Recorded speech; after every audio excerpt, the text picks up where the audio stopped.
Darius Hub. Hello vlog! Welcome back to my channel.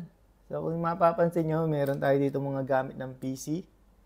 So mag-assemble tayo ngayon. So yung mga gamit ko dati, napakatamad ko kasing gawin na ilagay dito sa casing. So for today, samahan nyo ako at makita nyo. Malay nyo, may matutunan din kayo. Pero matagal ng panahon akong hindi nag-assemble nito. Kaya panoorin nyo na lang. So, yun na nga guys, sa pagbuo ng PC, kailangan natin ng motherboard. Ito yung motherboard natin. Kailangan natin ng processor. Kailangan din natin ng memory. Tapos kailangan din natin ng drive para hard drive or M.2 or SSD. So, depende sa inyo kung anong gagamitin nyo. Kung saan natin i-install yung Windows. Tapos sa ngayon, meron akong M.2, meron akong SSD, meron din akong hard drive. So itong dalawang to, gagawin na lang natin itong mga storage. Kung anong mga files ang ilalagay nyo, mga isi-save nyo, na lang. Pero dito sa M.2, dito nakalagay yung ating Windows. Tapos kailangan din natin, yun nga, ito, kailangan din natin ng memory. Yan. Tapos syempre, kailangan din natin ng power supply. So, yan yung mga ikakabit natin dito. So, ngayon, hindi ko na mapapakita sa inyo yung paglagay ng processor kasi wala naman akong thermal paste. Nakakabit na to eh.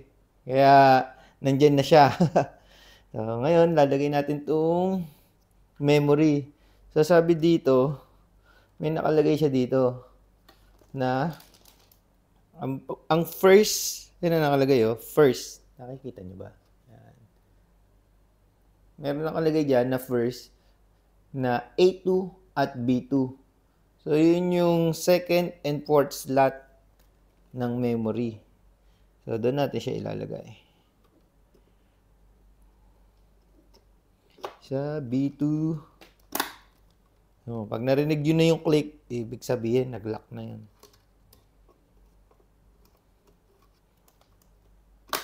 Yung.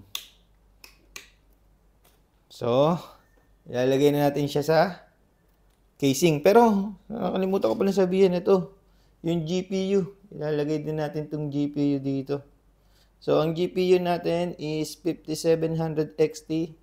Bagong-bago. Nung 20,000 kopong-kopong. Tapos, yung nakalagay na processor natin is Ryzen 5. So, diba? AMD. Tapos, ang ating motherboard is Gigabyte B550 Gaming X. So, ang aking M.2 is WD Black SN750 SE. So, ano siya, 250 GB. Laki, no? Tapos, ang ating SSD is 120 GB. And then, itong hard drive natin, na Barracuda is 2 terabyte. Yan ang ating gagawin na mga saving ng mga files. So, ang ating nga palang casing is Cooler Masterbox K500 ARGB. So, lahat ng ating mga gamit, ipapasok natin ngayon dito sa ating casing. So, good luck! Medyo madugo itong lagayan na to kasi nakalimutan ko na yung mga paglagay ng power dito. Kung ano yun. Titingnan lang tayo sa manual. So ngayon, lagay muna natin yung kable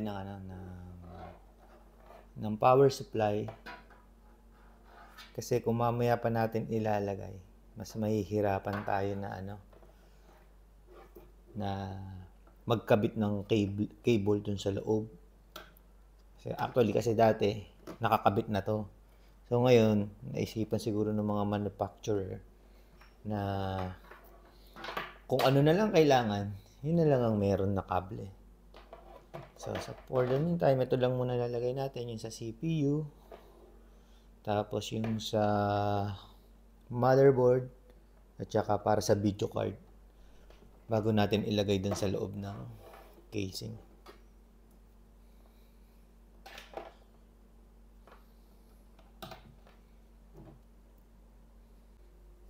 Kasi dito, sa pagkakable rin ng mga ano, sa cabling natin, sa internal cabling, dapat madiskarte ka rin. Kasi, yung syempre, depende sa klase ng ano, ng casing na binili mo. Doon magbabatay kung paano mo gagawin, di ba? Ang pagkakable sa loob. Dapat malinis din para hindi sabog-sabog yung paglagay. So, ito. Nilalagay na natin ng ano. Ang power supply.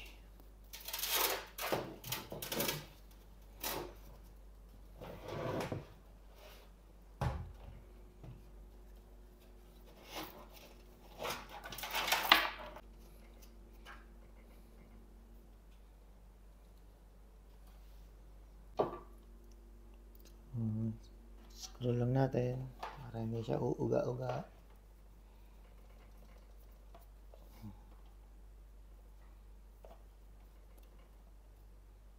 Hindi masyadong mahigpit. Ako na yung basta mag-ano lang siya. Mag-lock lang.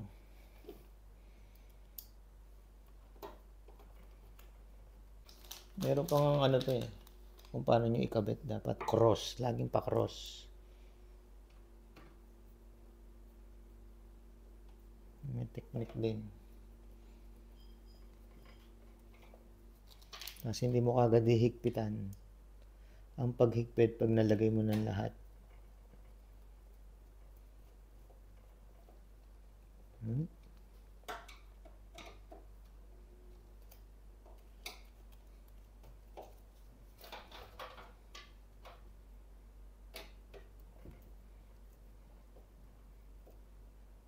Yun, nakaisa na tayo ng ginagawa. So, lagay naman natin ang motherboard. So, ito ang ating casing guys. Pwedeng ilagay na motherboard is ATX, Micro ATX, at saka Mini ITX. So, ang ating motherboard is ATX. So, dapat pag tinignan nyo, yung itong mga kabitan ng tornilyo, dapat itapat nyo rin. So, meron naman siyang label eh. Kung ATX, letter A. Kung Mini ATX, letter M. So, itatapat nyo lang doon. Kasi kung hindi nyo gagawin yon, magsasala-sala yung butas nyo sa paglagay ng nung tornilyo sa motherboard. So, yun ang isa sa mga i-check nyo. So, lagay na natin itong motherboard.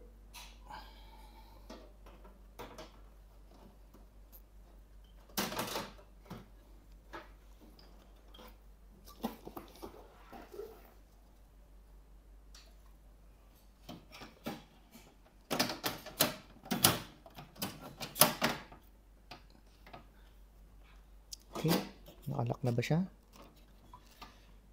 Mag-lock siya eh.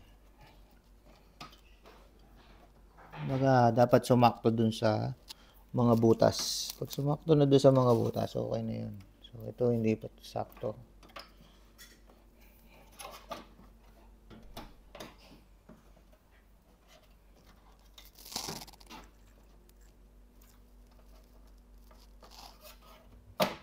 Yun. Tornilyo tayo. So, kagaya pa rin ng dati, pa-X ang gagawin natin.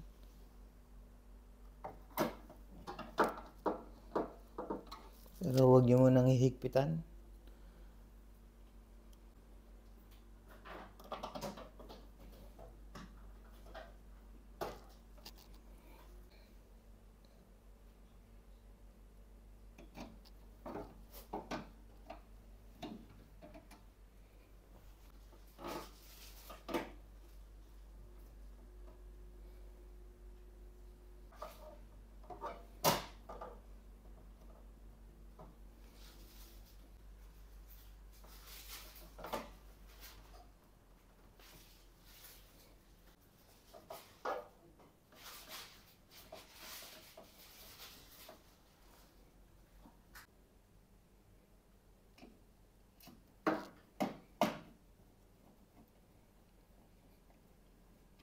Yun.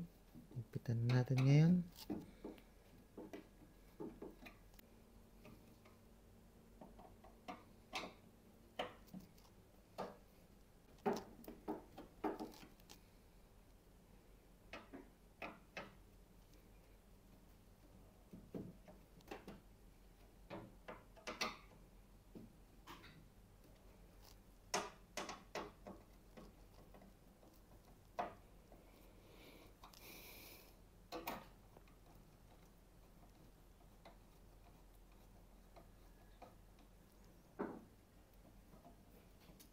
Ay, mahigpit na ba siya? Hindi na naalis. It's okay. So, yun nga guys. Sa paglagay ng cable, papunta dito, mula doon sa likod, papunta dito sa harapan, dapat diskartehan nyo na kung saan nyo padadaanin. Kasi syempre, maglalagay pa tayo ng GPU dito. Tapos syempre, yung ano mo rin, yung HDD mo. Pero sa akin, yung HDD ko dito sa nakalagay sa loob. Kasi meron tong, ano bang tawag dito? Shroud? Something like that. Shroud daw yata tawag dito. Basta yung nakatago. So, depende kung anong klaseng gagamitin yung casing. So, ngayon, nalagay na natin yung kable para sa motherboard, yung kuryente. Para sa motherboard. Yun, na-click. Tapos itong sa CPU. Ito, medyo madilim. Pero ayan. Tingnan nyo rin yung type ng ano nyo. Titignan nyo kung anong type din nung mga fan. Tapos kung may RGB ba yan or wala. Depende. Ito naman kung ano na yung kasya. Yun lang diskarte ko dito eh. Kung ano yung kasya, yun na yung ilalagay ko. Kung saan kasya. So ito nilalagay ko ngayon is para sa CPU. Tapos ito naman ay sa USB. Yung sa harapan kasi may USB tayo doon. Nakabitan. So, kung ano yung kasya, doon lang natin ilalagay. Mamaya doon sa kuryente, medyo sa power on and off. Hindi pala, shutdown na yon. Pero pwede ka rin naman mag full press doon. Doon, titingnan ko sa manual kung paano ilagay yan.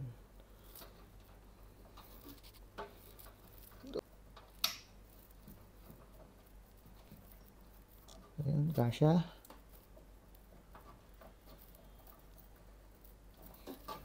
Din naman sa kuryente, may ano naman yan, may nakasulat naman dyan. Ano mo, HDD LED, power switch. Power switch. Tapos ito, ano to? Power LED, ilaw. Ito, reset switch. Pero tingnan natin mamaya sa manual para sigurado kung paglagay natin. Ito naman ay HD audio. Ewan kung may audio to. Hanapan lang natin kung meron tong kasukat. Pag may kasukat, din na yun. Din na natin ilalagay. Female port. HD audio. Ayan, F audio. Pero to HD audio. So, to. Yun. Dito nga siya. Audio. Ayan.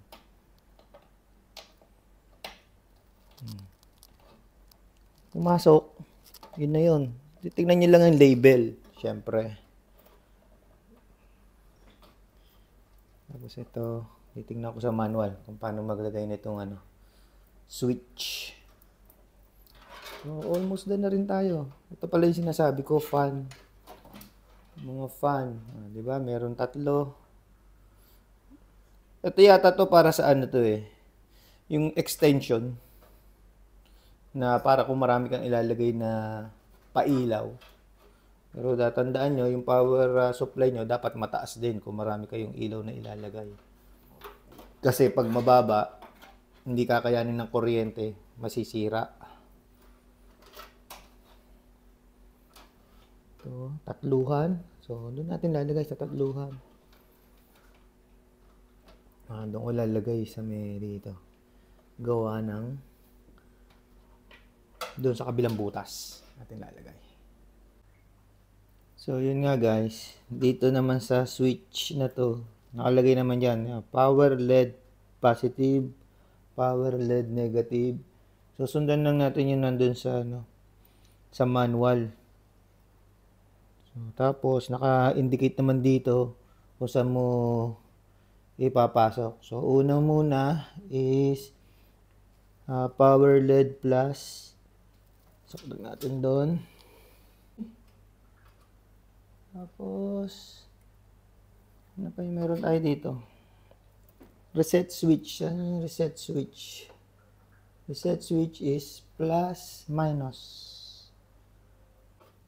So, ito naman ay power switch. So, minus. Oh, tama. Power switch. Okay. So, yung mga power LED, wala siyang kasama. Ayan, yan na yun. So, sunod naman natin ilalagay itong GPU.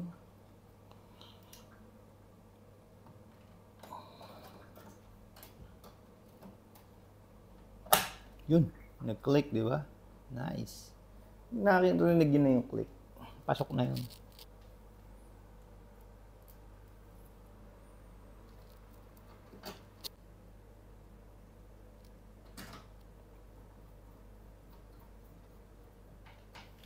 Lagyan natin yung power niya. Ito na yung power niya. Power nap. 3 pin. Ito 4 pin.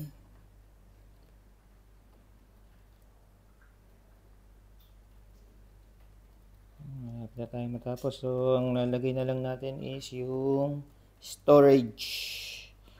Isang SSD at saka isang HDD.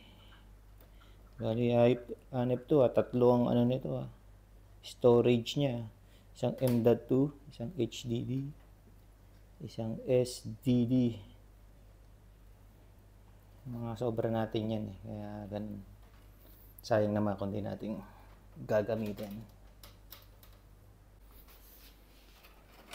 Yan, lagay naman natin ngayon ang SSD. Mamaya sana hindi tayo problema pa sa paglagay ng cabling dito. Okay, lagay natin SSD. Yan.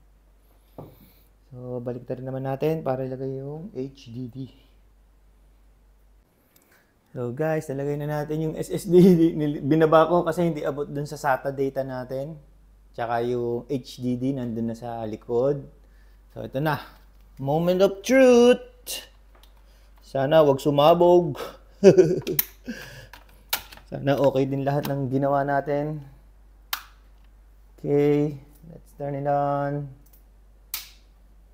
Umilaw. So, umilaw siya. Power on. Oy! Pero bakit hindi umilaw yung RGB?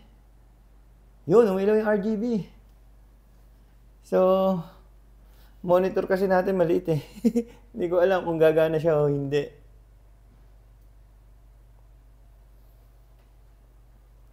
Yun! Oh, successful! Kita nyo? Successful. Yes! Tingnan natin. Ay ng mouse. Tingnan natin kung ano nga nakalagay dito.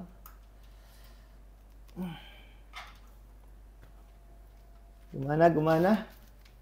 Gumana yung ilaw. Pero yung ba't yung taas walang ilaw, no?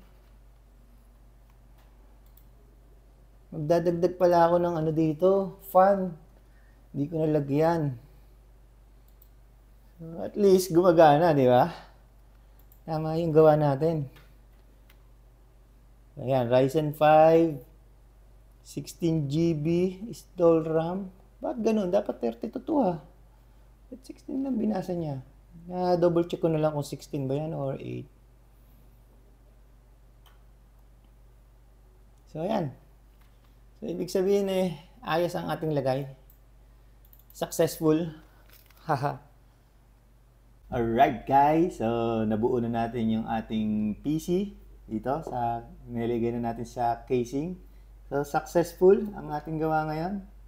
So hanggang sa muli nating pagkikita sa sunod na video. Bye-bye! Darius Hub.